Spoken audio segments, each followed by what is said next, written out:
Yes sir. चलो आज से हम लोग नया चैप्टर स्टार्ट करेंगे, ग्रेविटेशन।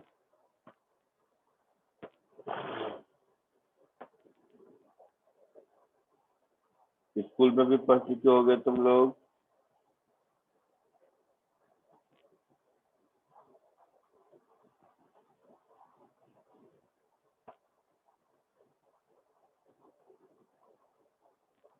स्कूल में भी थोड़ा बहुत तो ग्रेविटेशन पढ़ चुके हो ना।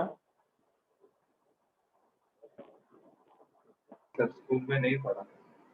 अरे स्कूल में नहीं पढ़ा है न्यूटन लॉ ऑफ ग्रेविटेशन ये सब। अच्छा हाँ ओके, 10th के पहले की बात कर रहा ना सर। तो स्कूल में जब भी तो क्या भूलेगा।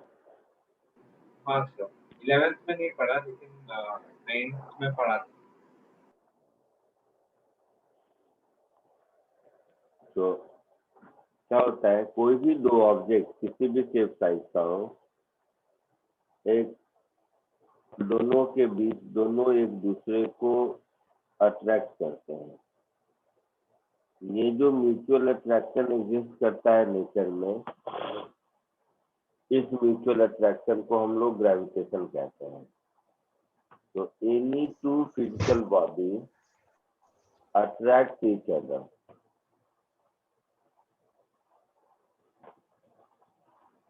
So any two physical body on the earth has tendency to attract each other.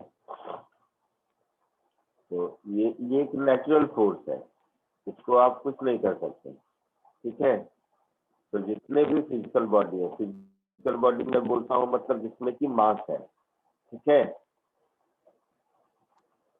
तो ये जो बेसिक फंडामेंटल फोर्स है, इस फोर्स को न्यूटन ने सबसे पहले डिस्क्राइब किया था और नाम दिया था ग्रेविटेशन। ठीक है, तो all physical body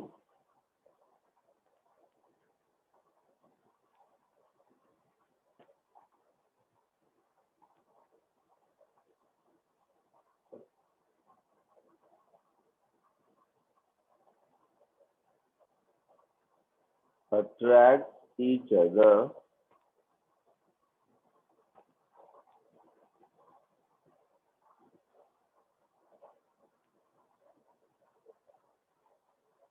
with a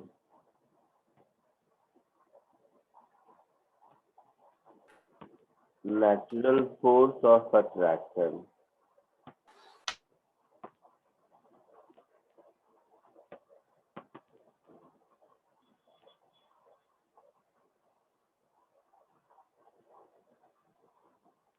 This force is called gravitational force,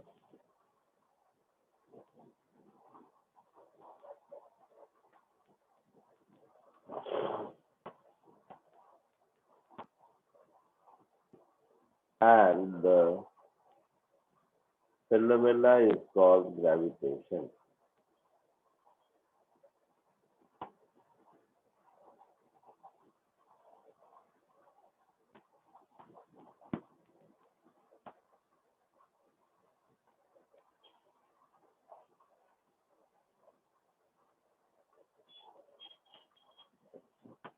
अब ये इस चैप्टर में हम लोग ये ग्रेविटेशनल फोर्स और ये ग्रेविटेशन फेनोमेना, इन दोनों को डिटेल में पढ़ेंगे। ग्रेविटेशनल फोर्स से रिलेटेड भी जो प्रॉपर्टी होगी वो भी, और इस फेनोमेना से रिलेटेड चीजों को हम लोग थोड़ा डिटेल में पढ़ेंगे। स्कूल में जो पढ़े थे वो फंडामेंटली तो था ही, न्यूटन लॉ ऑफ ग्रेविटेशन याद है सबको।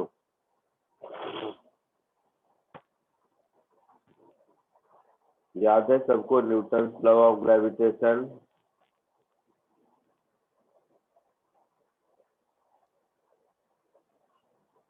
बोलो यस क्या था?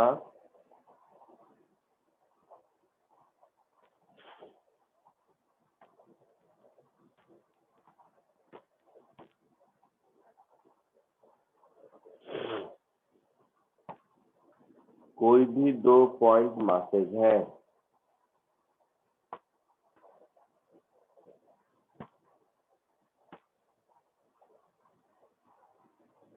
तो ये दोनों एक दूसरे को जिस फोर्स के साथ अट्रैक्ट करेंगे, that is force on 1 due to 2, force on 2 due to 1, ये जो फोर्स है,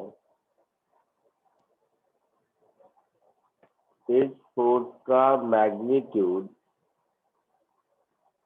इसके मासेस के प्रोडक्ट के परपेंडिकुलर होगा,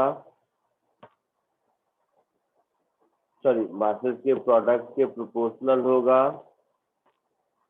और उनके बीच जो लीनियर डिस्टेंस है उसके स्क्वायर के इनवर्सली प्रोपोर्शनल होगा। ये तो सब लोग पढ़े थे, यस सर है ना?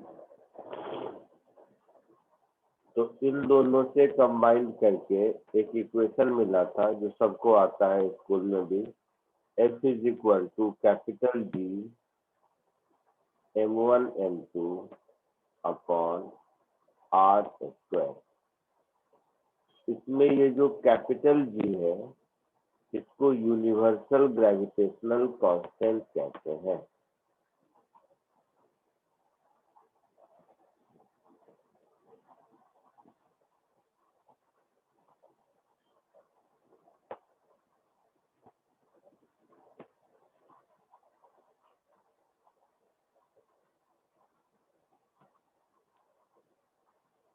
और इस लॉ को यूनिवर्सल लॉ ऑफ ग्रेविटेशन भी कहते हैं।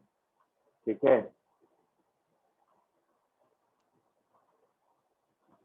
ये जो फंडामेंटल लॉ है ये यूनिवर्सल लॉ ऑफ ग्रेविटेशन भी कहलाता है।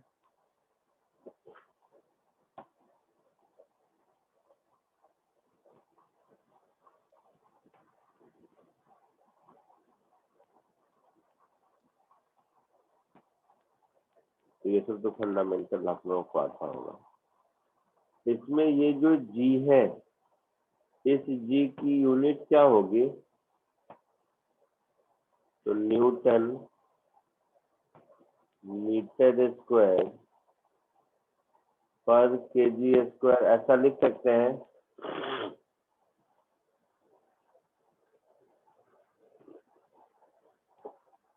ऐसा लिख सकते हैं, यस सर या न्यूटन को जब केजी मीटर पर सेकेंड स्क्वायर लिख दोगे, है ना, न्यूटन को केजी मीटर पर सेकेंड स्क्वायर लिख सकते हैं ना।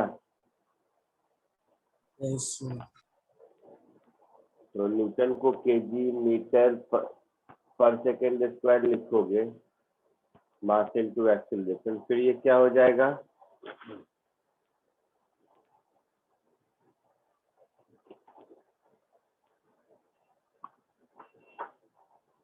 तो उससे पहले इसका डायमेंशनल फॉर्मूला लिख लो। डायमेंशनल फॉर्मूला लिखने आता है? यस सर बताओ तो क्या होगा?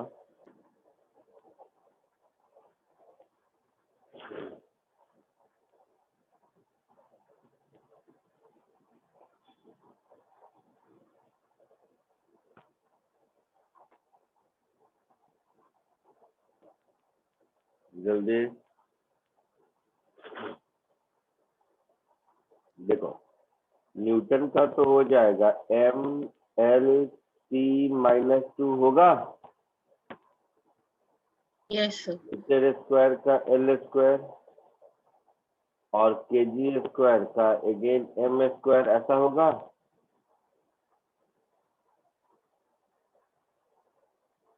तो ये हो जाएगा l³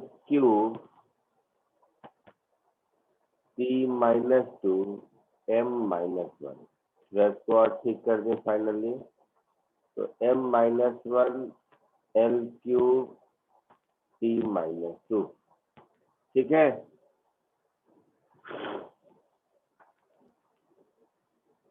ये इसका डायमेंशनल फॉर्मूला होगा।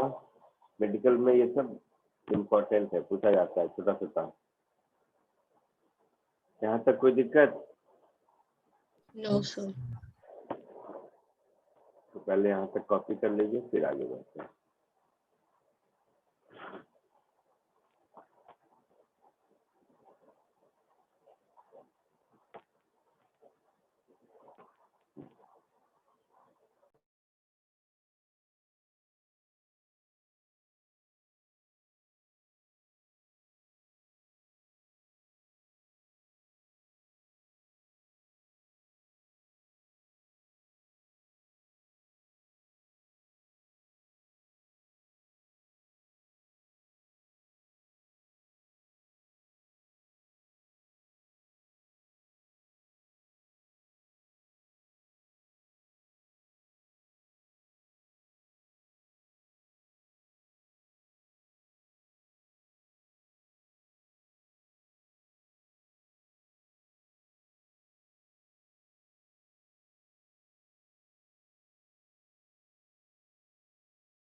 आगे बढ़े। Yes, Yes. sir. अब देखो इतना तो आप लोग पढ़ चुके हो, अब जरा इस बात को थोड़ा सा ऐसे समझते हैं कि इसी को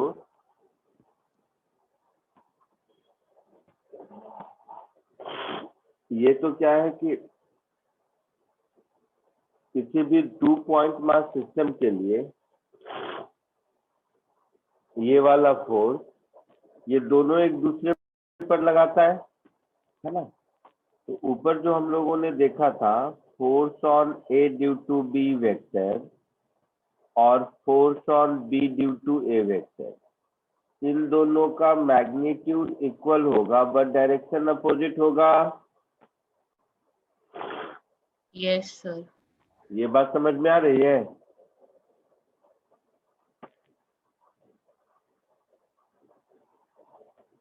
पक्का। तीसरा ये जो फॉर्मूला है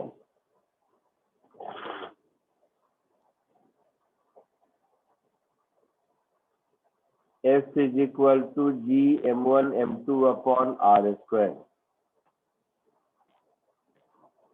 ये फॉर्मूला पॉइंट मास के लिए वैलिड है।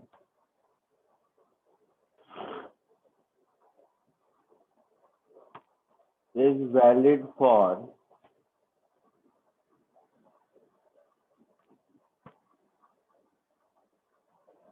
System of point masses.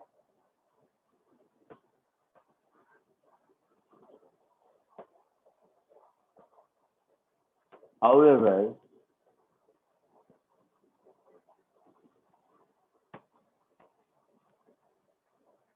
by using method of calculus,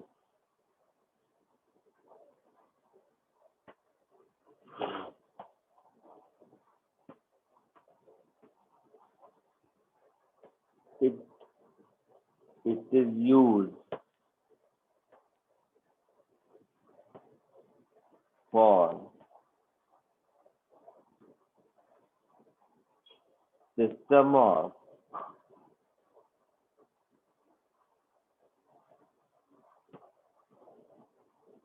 distributed masses also। कैसे देखेंगे, बट ये जो अलजेब्रिक एक्सप्रेशन है, ये अलजेब्रिक एक्सप्रेशन सीधा सीधा पॉइंट मास के लिए वैलिड है। क्लियर है? क्या कोई Yes. दिक्कत है आता है?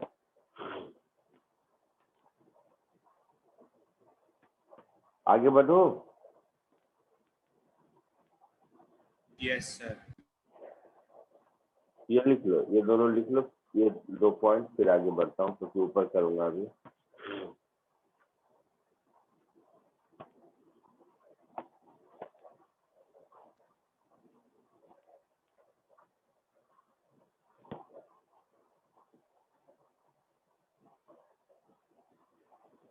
Done, sir.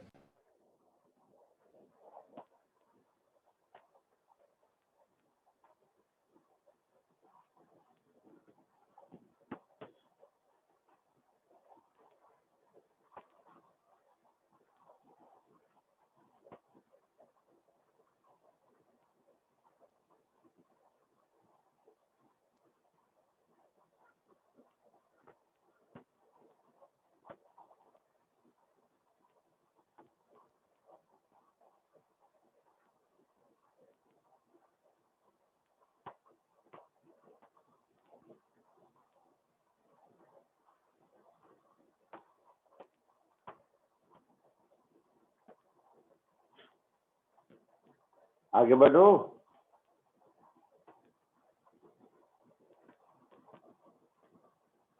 बोलिए। Yes, sir.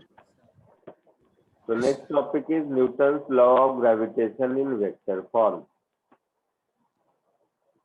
लिखना मत, ध्यान से देखो, एक बार दिमाग में बैठ गया तो ठीक है, नहीं तो बहुत परेशान करेगा। सपोज ये एक पॉइंट मास है m1, और ये एक दूसरा पॉइंट मास है M2। इन दोनों का पोजीशन वेक्टर मालूम है मुझे, मतलब ये हो गया मास M1 का पोजीशन वेक्टर R1 और ये हो गया मास M2 का पोजीशन वेक्टर R2। कोई दिक्कत?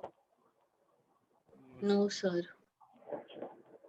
सपोज मुझे ढूंढना है कि M1 M2 पर कितना फोर्स लगा रहा है।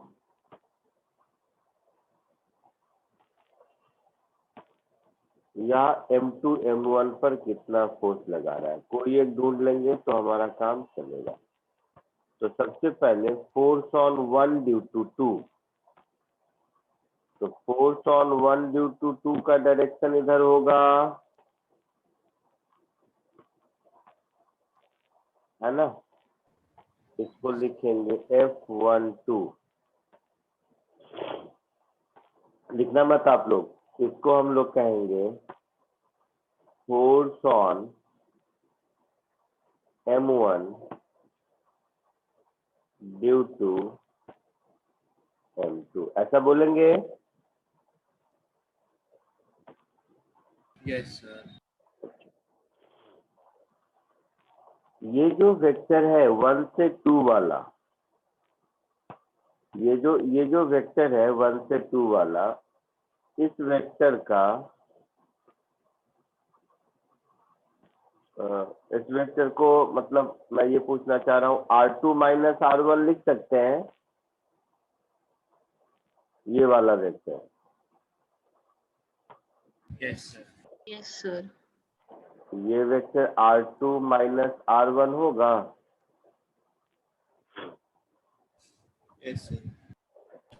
तो ध्यान से देखना। अब जो न्यूटन्स लॉ ऑफ ग्रेविटेशन है उसके हिसाब से अगर मैं वेक्टर फॉर्म में लिखूं फोर्स ऑन 1 ड्यू टू 2, तो इसको लिखूंगा G M1 M2 divided by दोनों के बीच के डिस्टेंस का स्क्वायर, मतलब mod of R2 minus R1 का होल स्क्वायर। ये तो मैग्नीट्यूड हुआ और इसका डायरेक्शन किधर होगा, तो ये R2 माइनस R1 वेक्टर के लॉन्ग होगा। Yes. बोलो यस सर। हाँ या ना। सर वापस बोलो तो एक बार। ये जो F12 है इसका डायरेक्शन किधर होगा, ये R2 माइनस R1 वेक्टर के लॉन्ग होगा। Yes sir. Yes, sir. तो ये मैग्नीट्यूड हो गया और डायरेक्शन R2 माइनस R1 के लॉन्ग है, तो मैं इसको लिख सकता हूँ multiplied with unit vector along R2 minus R1, ऐसा लिख सकता हूँ।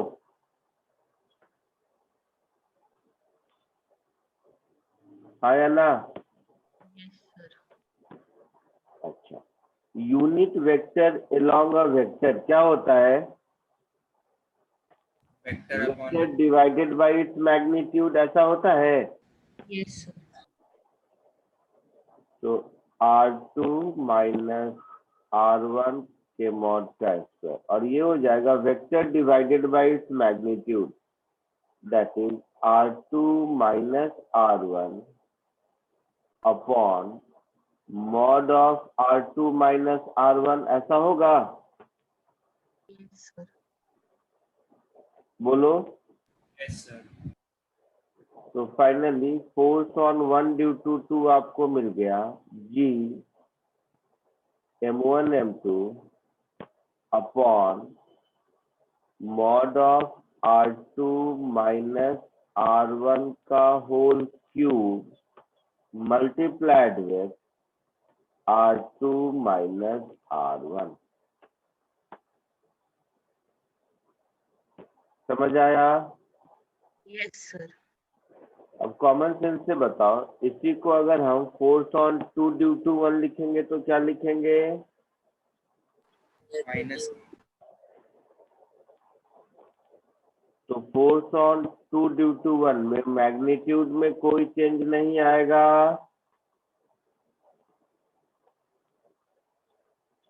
नहीं आएगा ना?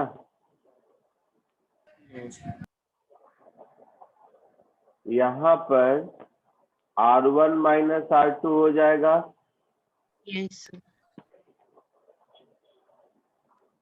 ये वेक्टर फॉर्म में लिखना आ गया। यस इसको कॉपी कर लीजिए।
हो गया, आगे बढ़ूं? Yes, sir.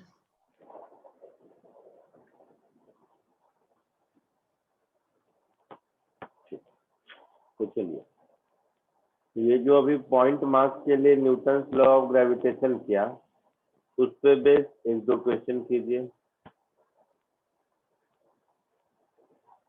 जैसे एक ये कीजिए,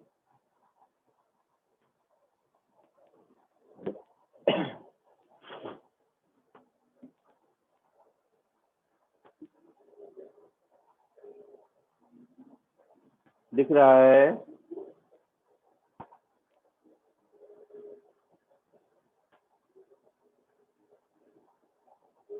दिख रहा है सबको?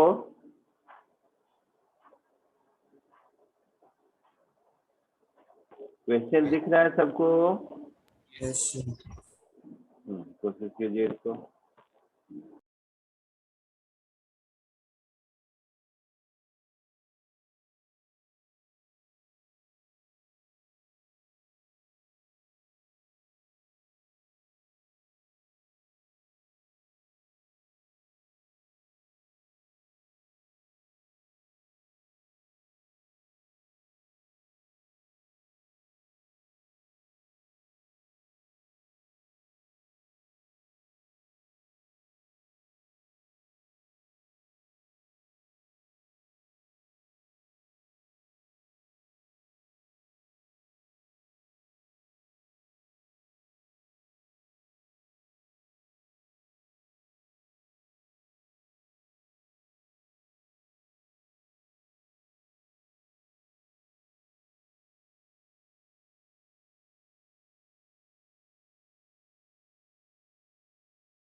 आया आंसर किसी को? No sir. क्यों नहीं आया? इजी है बेटा, ये नहीं बताऊंगा।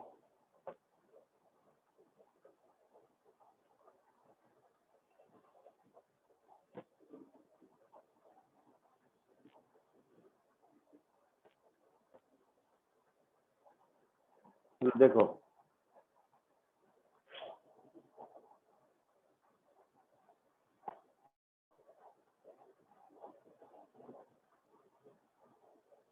ये एक इक्विलैटरल ट्रायंगल है। एक m मास यहाँ रखा हुआ है, एक m मास यहाँ रखा हुआ है, एक m मास यहाँ रखा हुआ है, और एक आइडेंटिकल मास। क्वेश्चन ए में कहता है mid point of the side, question B में कहता है सेंटर ऑफ द ट्रायंगल। तो मान लो मैं पहले बी वाला कर देता हूँ, ये इजी है। तो सेंटर ऑफ द ट्रायंगल यहाँ हुआ, है ना, यहाँ पर रखा हुआ है। यस। Yes sir. तो बोला है कि ये तीनों मिलकर इस पर कितना फोर्स लगाते हैं, यही पूछा है। Yes sir.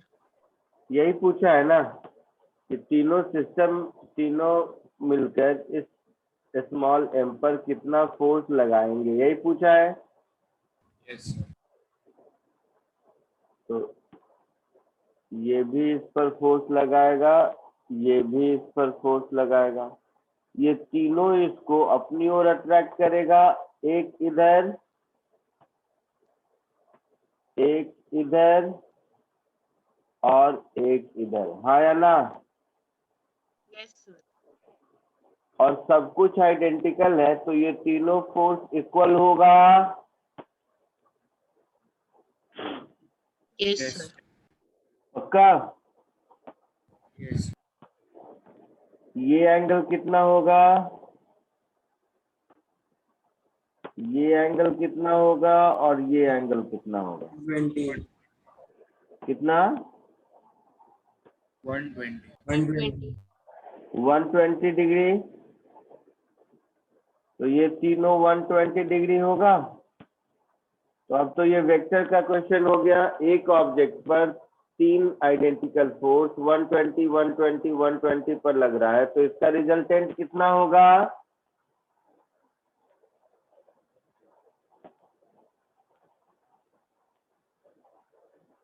बोलो।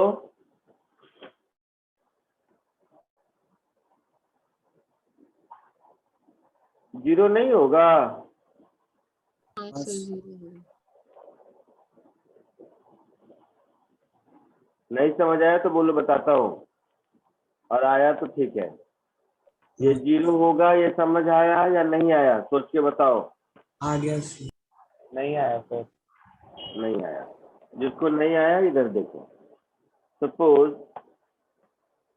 बहुत तरीका है बताने का, चलो ये जीरो एक्सप्लेन करने का एक तरीका ये हो गया कि अगर तीन आइडेंटिकल फोर्स मिलाकर 120, 120, 120 पर है, तीन आइडेंटिकल वेक्टर, तो इन तीनों को हम एक ट्रायंगल में अरेंज कर सकते हैं। तभी तो हर कंसेक्यूटिव दो के बीच का एंगल 120 होगा। Yes sir. Yes sir. तो ये तीनों मिलाकर क्लोज सर्किट बनेगा, मतलब कोई भी क्लोज पॉलीगन बनेगा, तो रिजल्टेंट जीरो होगा। पढ़े हो ना polygon law of vector addition? Yes sir. दूसरा नहीं कुछ तो ऐसे भी सोच सकते हो कि अगर तीन वेक्टर है इक्वल इक्वल, एक वेक्टर ये हो गया F,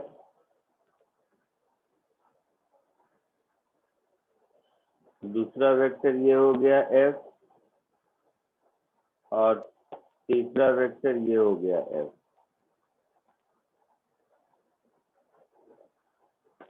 ये है एफ, ये है एफ, ये है एफ, सब 120 120 120 पर है।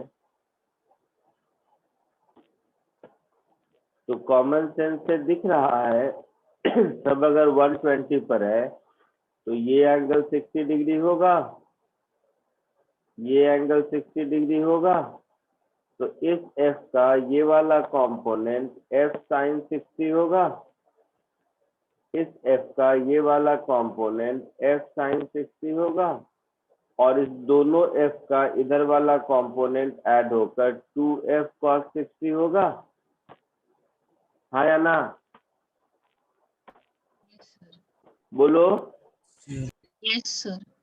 तो ये 2f cos 60 is nothing but f, तो ये f इस f को कैंसिल करेगा,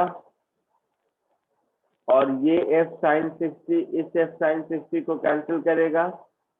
तो रिजल्टेंट 0 दिख रहा है। Yes, sir. Yes, sir. ऐसे भी सोच सकते हैं। क्लियर है? Yes, sir. पक्का? नहीं तो और भी तरीका है बताने का ही, मतलब इसमें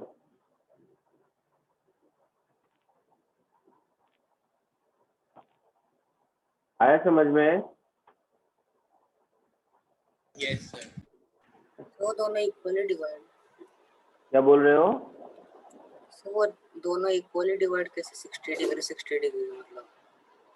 अरे एक हॉरिजेंटल और एक एक्स और वाई एक्सिस खींचेंगे, ड्रॉ करेंगे, और 120 है दोनों के बीच का एंगल इस डायग्राम में, और इसको मैं वाई एक्सिस ले रहा हूँ ऊपर वाले को, तो ये 60 अच्छा, 60 ही होगा ना।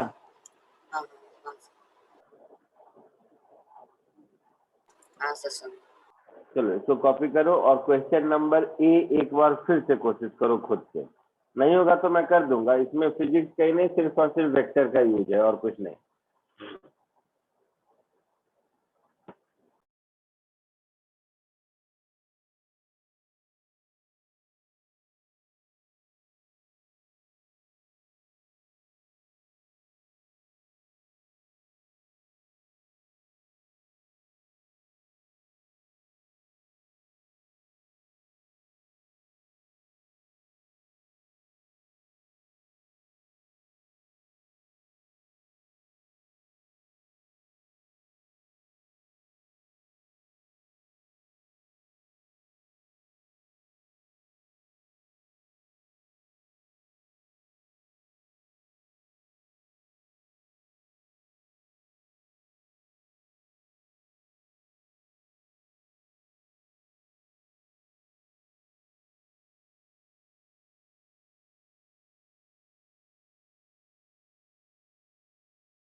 Done.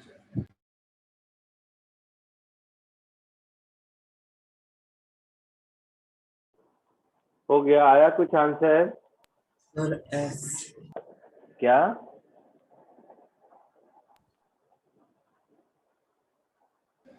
बोलो। Sir, 2gm square upon √3 है। आंसर देख लेते हैं।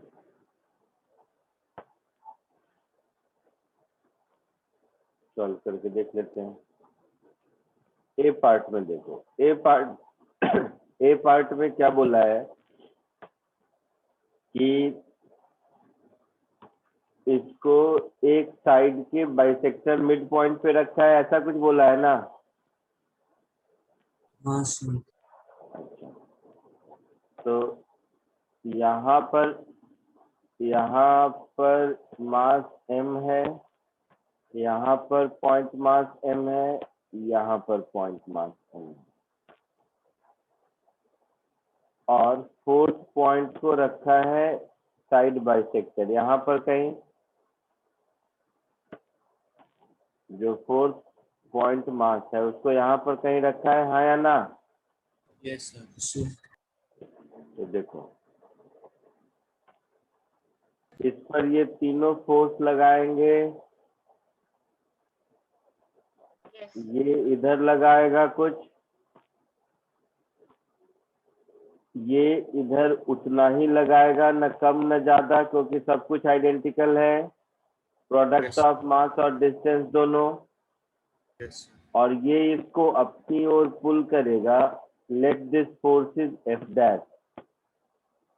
यहाँ तक कोई दिक्कत? No no sir. तो ये दिख रहा है कि जो नेट फोर्स होगा वो एफ डैश के बराबर होगा और अपवर्ड डायरेक्शन में होगा हम लोगों के डायग्राम के हिसाब से। Yes Yes. सर। तो वैल्यू क्या होगी? G m1 m2 upon r square. R क्या है? ये डिस्टेंस है। और साइड लेंथ क्या दिया है? ए सॉरी, सर, A. ए दिया हुआ है। ए। तो ये ए होगा और ये a/2 होगा। Yes sir. तो यहाँ दिख रहा है कि r square is equal to a square minus a/2 का स्क्वायर। दिख रहा Yes. है? यस तो 1 minus 1/4 that is 3/4 a square। दिख रहा है ऐसा? इसको यहाँ सब्स्टिट्यूट कर दीजिए तो हो जाएगा 4g m square upon 3a square. ये हमारा आंसर होगा। Yes sir. आया समझ में? यस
हो गया? आगे बढ़ूं?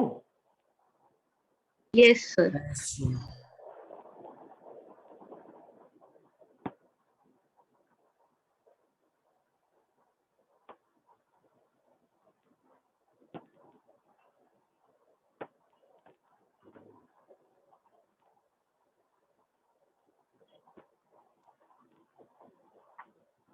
एक और ये क्वेश्चन कीजिए।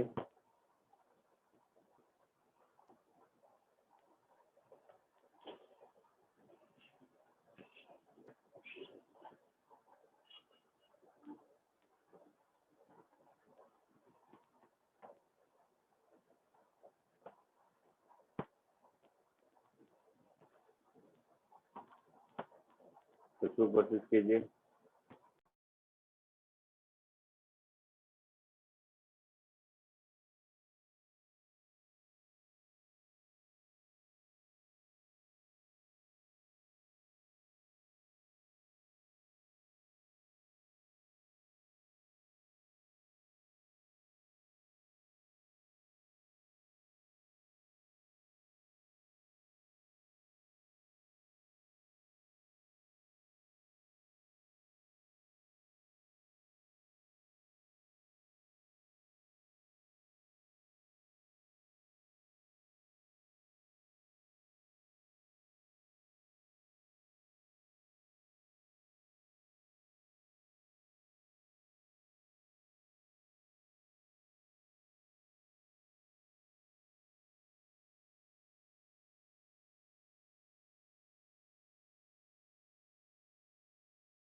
Done sir.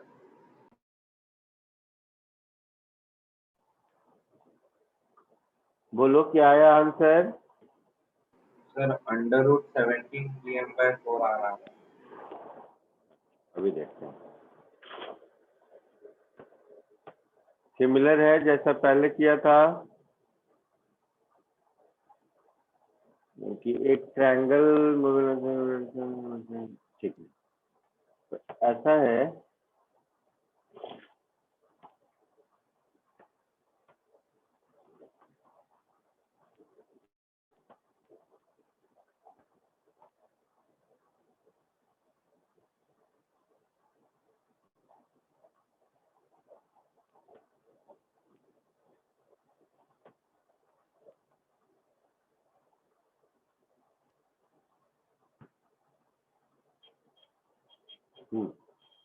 तो तीनों पार्टिकल जब सर्कल में मूव करेगा, सर 4 पार्टिकल। अच्छा 4 है क्या? ओ सॉरी, मैं 3 कर दिया।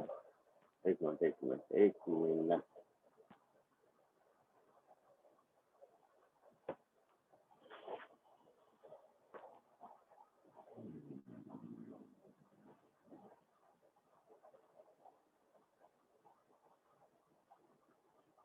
4 है तब तो आसान है।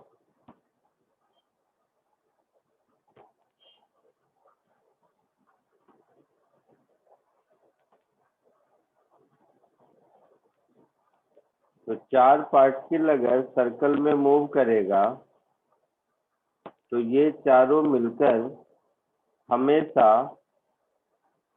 इस चारों का पोजीशन मिलकर हमेशा एक,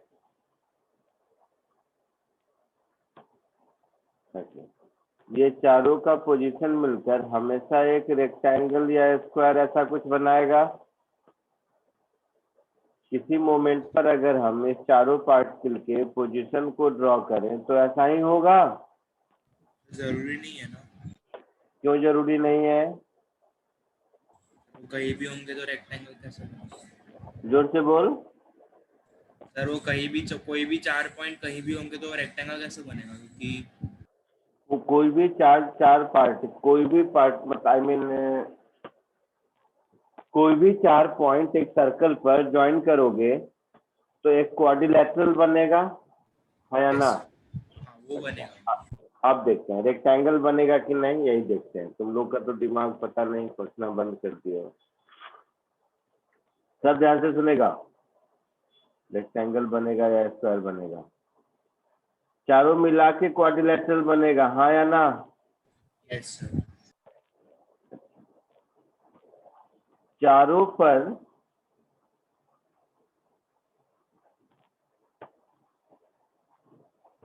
पर नेट फोर्स जरूर टुवर्ड सेंटर होगा, तभी सर्कल पे जा रहा है। Yes. हाँ या ना? यस सर्कुलर मोशन पढ़े हो? यस। तो चारों पर net force toward centre of circle होगा, तभी सर्कुलर मोशन पॉसिबल है। Yes sir. Yes, sir. दूसरा, चारों पर नेट फोर्स का मैग्नीट्यूड सेम होगा, तभी सेम स्पीड से जाएगा, नहीं तो टकराता रहेगा एक दूसरे से। Yes sir. अगर चारों के स्पीड में, ध्यान से सुनना सब, चारों के स्पीड में जरा सा भी डिफरेंस आएगा तो ये कभी सर्कल पर बिना कोलाइड किए मूव कर ही नहीं सकता है। Yes sir.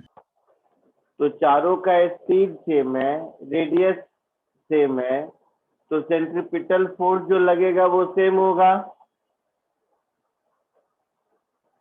सेम और इक्वल होगा। Yes sir. तो चारों का पोजीशन इस सेंटर से सिमेट्रिकल होना चाहिए, तभी ये पॉसिबल है।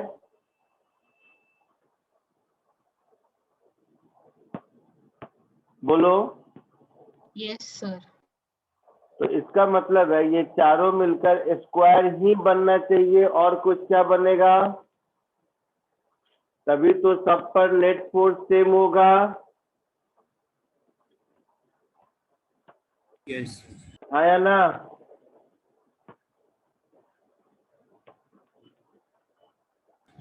बोलो। Yes sir.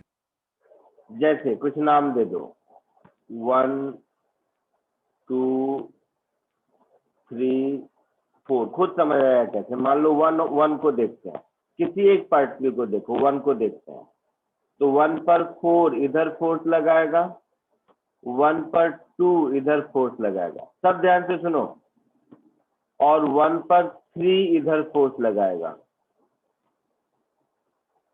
एग्जैक्टली पता चल जाएगा कैसे ये स्क्वायर होगा। किसी एक पार्टिकल पर यही 3 फोर्स लगेगा, तो ये दोनों जो फोर्स है अगर इक्वल नहीं होगा तो इन दोनों का resultant exactly middle of the point पर थर्ड से मैच कैसे करेगा?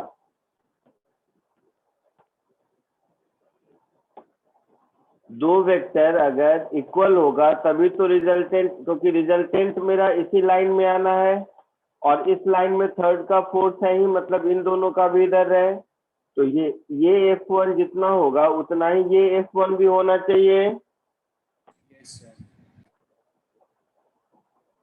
होना चाहिए, तभी तो रिजल्टेंट इधर होगा। Yes sir. तो ये मैंने एक पॉइंट पे जैसे बनाया वैसे ही सब पे बनाओगे तो सब पर ये F1 इक्वल आएगा।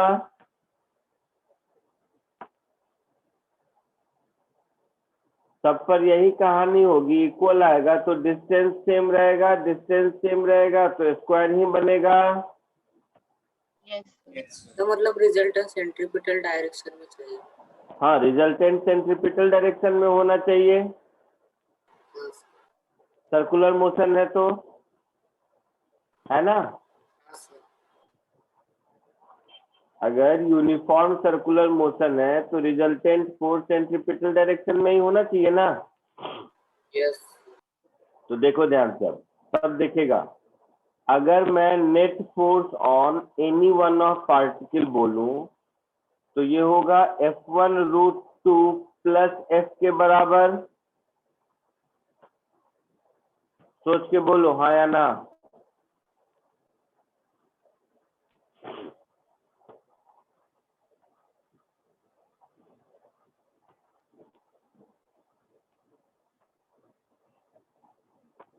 सोच के बोलो हाँ या ना। Yes, sir. Yes sir. सब लोग श्योर हो F1√2 प्लस F से? Yes sir. अच्छा, सर्कल का रेडियस r है तो ये सब r है, तो किसी दो के बीच का डिस्टेंस r√2 होगा,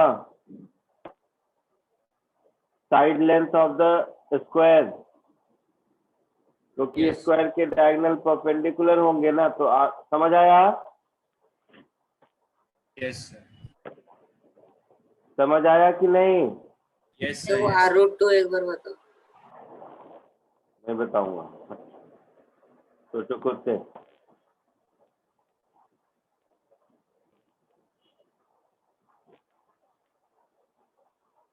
सोचो खुद से।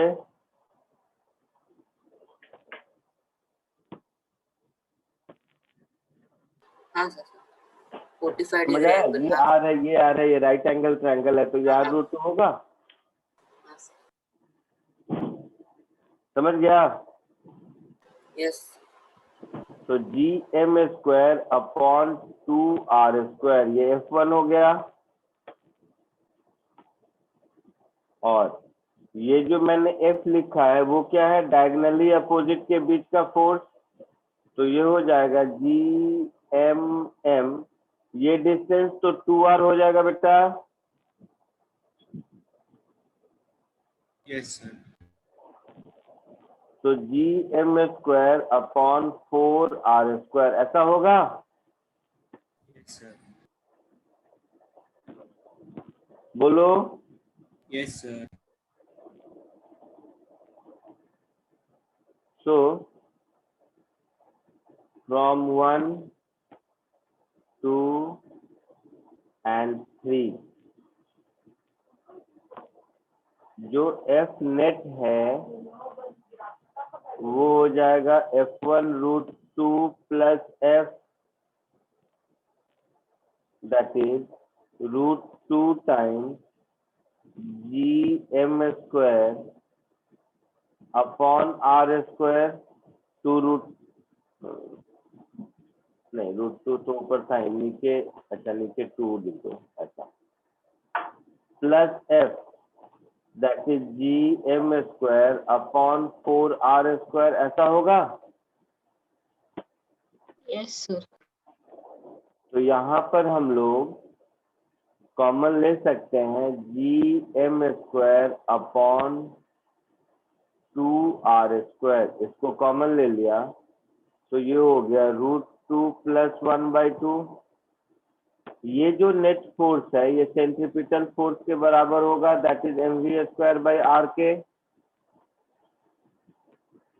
यस सर, होगा। Yes sir, Yes, sir. तो v की वैल्यू हो गई अंडर रूट gm, एचसीएम ले लोगे अगर ऐसा तो 2√2 प्लस 1 डिवाइडेड बाय 2 जा 4 का अंडर रूट। थोड़ा और सिंप्लीफाई कर दें तो 1/2 अंडर रूट gm 2√2 प्लस 1, ये आंसर होगा। आया समझ में सबको? Yes sir. जल्दी से कॉपी कर सर लीजिए। आपने आर नहीं लिखा। क्या नहीं लिखा बेटा? Sir r r denominator. हाँ, एक आर बच जाएगा डिनोमिनेटर में, सही बोल रहे हो। तो यहाँ पर आर होगा और यहाँ पर भी आर होगा, ठीक है।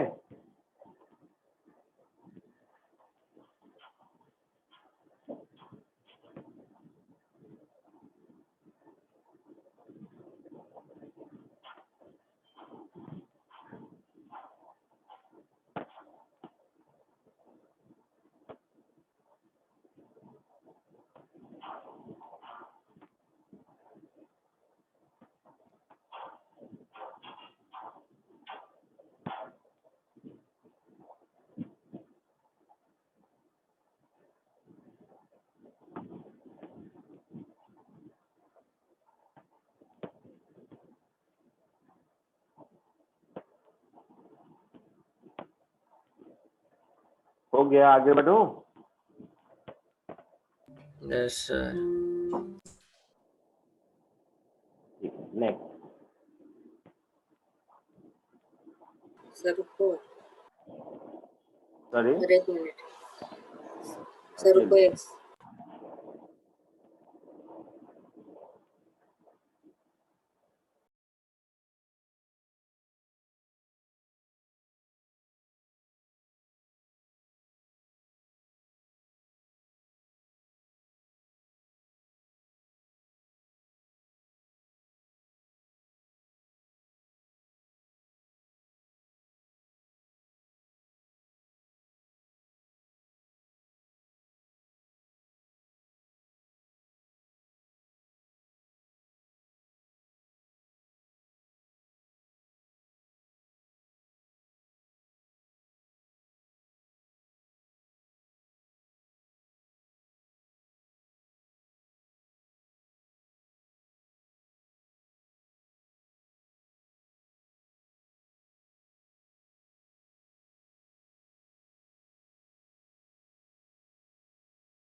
Sir done.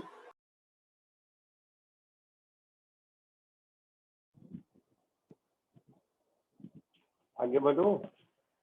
Yes sir. Yes, sir. Next एक और क्वेश्चन कीजिए।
बोलो बेटा, कोई आइडिया?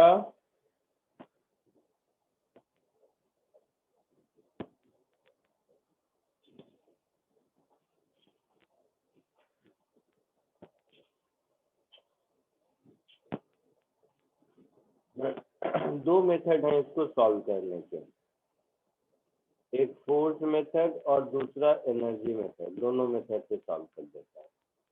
अभी आप फोर्स मेथड सीखिए, वो इम्पोर्टेंट है इस चैप्टर में। अभी एक दो लेक्चर के बाद जब मन करेगा अभी भी समझ आया तो अभी भी कर सकते हैं एनर्जी मेथड। दो अगर ऑब्जेक्ट है, आवाज आ रही है? Yes, sir. Yes, sir. एक का मास m1 दैट इज 10 kg है, दूसरे का मास m2 दैट इज 20 kg है। इन दोनों के बीच का सेपरेशन किसी भी मोमेंट पर मान लीजिए मैंने x ले लिया। Find the speed sir of 1 metre क्या हुआ? सर दिया है 1 मीटर। ओ भाई साहब, 1 मीटर तो इनिशियली था अच्छा अच्छा टाइम, अच्छा टी और टाइम फाइनली 0.5 मीटर हो गया, हाँ, है ना? चलो उसके बीच में x की इनिशियल वैल्यू है 1 मीटर और x की फाइनल वैल्यू है 0.5 मीटर। 1 मीटर पर रेस्ट में था, है ना? यस 1 मीटर पर रेस्ट में था और 0.5 मीटर पर दोनों की वेलोसिटी क्या होगी ये पूछा है। ठीक है, यस तो दोनों एक दूसरे पर फोर्स लगाएगा।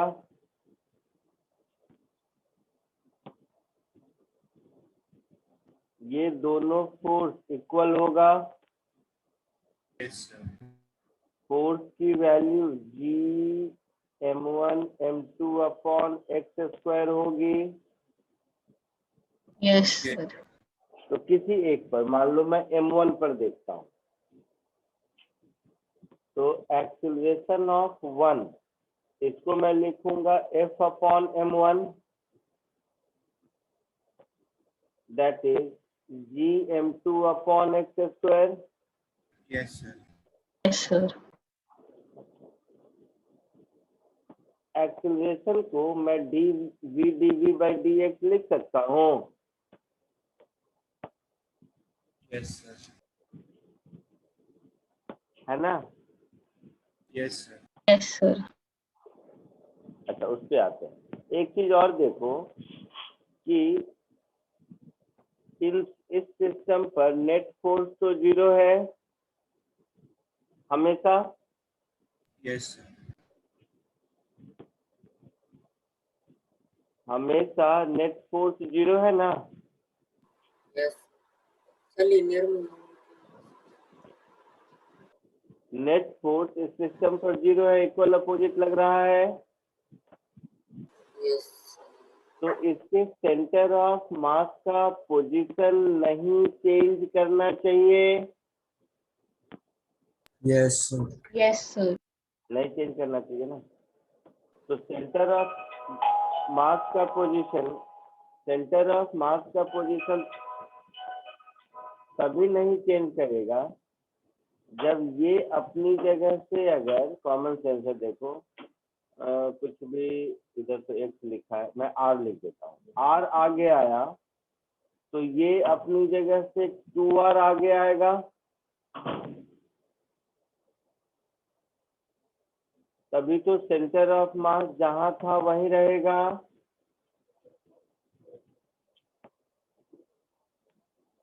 हाँ या ना? Yes sir. पक्का सोच के बताओ। हाँ sir.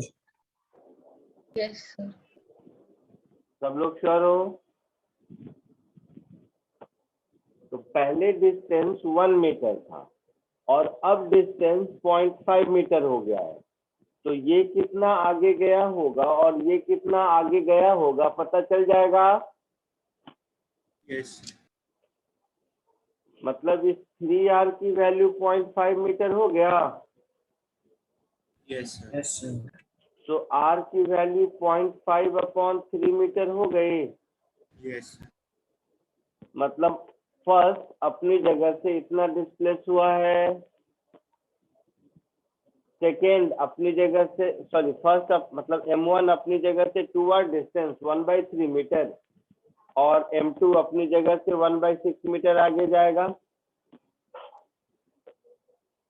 m1 मतलब 10 kg वाला अपनी जगह से 2r 1/3 मीटर आगे जाएगा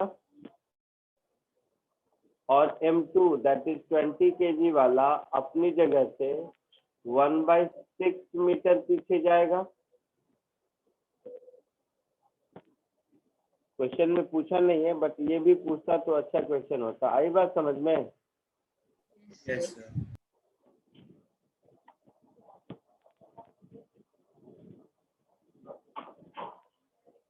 अब हम एक्सीलरेशन को v dv/dx लिख सकते हैं। Yes sir Yes, sir. यहाँ पर x क्या है? दोनों के बीच का सेपरेशन है। तो इसको अगर मैं v dv/dx लिखूंगा तो v dv/dx में x तो ये कितना डिस्टेंस ट्रेवल करता है वो होता है ना। यस सर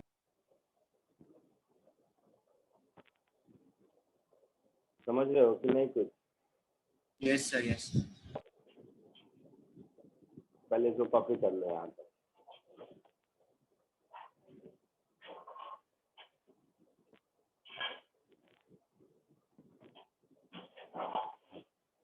सर ये जो r आपने लिखा है वो डिस्टेंस ट्रैवल्ड है ना?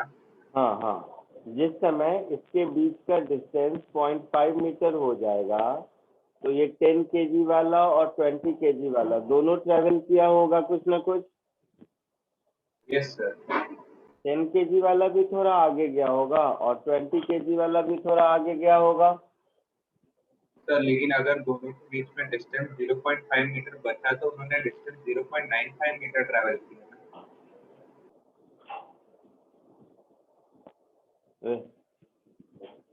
1 मीटर पे था ना। अच्छा हाँ सर सॉरी सर सॉरी समझा। सॉरी।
हो गया यहाँ तक? Yes.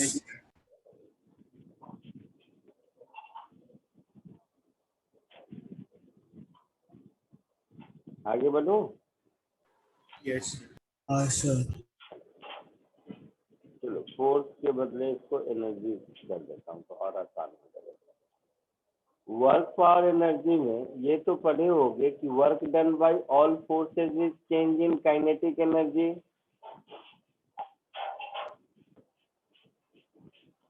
ये पढ़े हो? Yes, sir.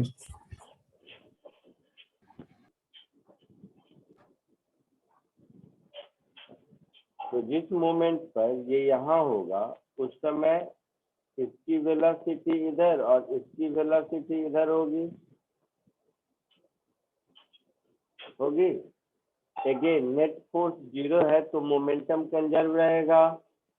मतलब 20 kg की वेलोसिटी v है तो 10 kg की 2v होगी, तभी तो मोमेंटम 0 होगा। Yes, sir. यस सर है ना। सो मैं ऐसा लिख सकता हूँ work done by force F is equal to half m1 into 2v का square plus half m2 into v का स्क्वायर, ऐसा लिख सकते हैं ना। ये v मिल गया तो हमारा काम चलेगा। Yes sir. अब फोर्स इतना है अगर, तो इनके बीच का डिस्टेंस अगर x से कम होता है तो वर्क डन मेरा कुछ ऐसा हो जाएगा, देखना ध्यान से, g m1 m2 upon x square dx का integral from x initial to x final, this is equal to, ये लिख सकते हैं half m1 into 2v square plus half m2 into v square, ऐसा लिख सकते हैं। बोलो।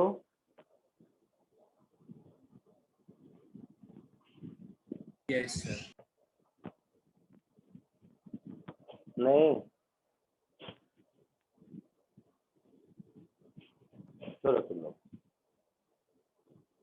ग्रेविटेशनल पोटेंशियल एनर्जी पढ़ा दूंगा तो एक के बाद दूंगा। चलो इसको अभी सिर्फ आपके लिए ये कर दीजिए, इस क्वेश्चन को कन्वर्ट कर लीजिए ऐसा कि दोनों ने कितना डिस्टेंस ट्रेवल किया। चलो। तो लेकिन वो फोर्स वाले मेथड में खाली इंटीग्रेट कर देंगे तो फिर हो जाएगा ना? हाँ, इंटीग्रेट करेंगे तो हो जाएगा। अदरवाइज एग्जैक्ट फॉर्मूला पे जाना चाहते हो तो ग्रेविटेशनल पोटेंशियल एनर्जी नाम का एक फॉर्मूला बना दूंगा, एक दो तीन लेक्चर के बाद, तो फिर फॉर्मूला में वैल्यू पुट करके हो जाएगा। तो फाइंड द स्पीड को लिखो के लिख दीजिए distance travel by the particle.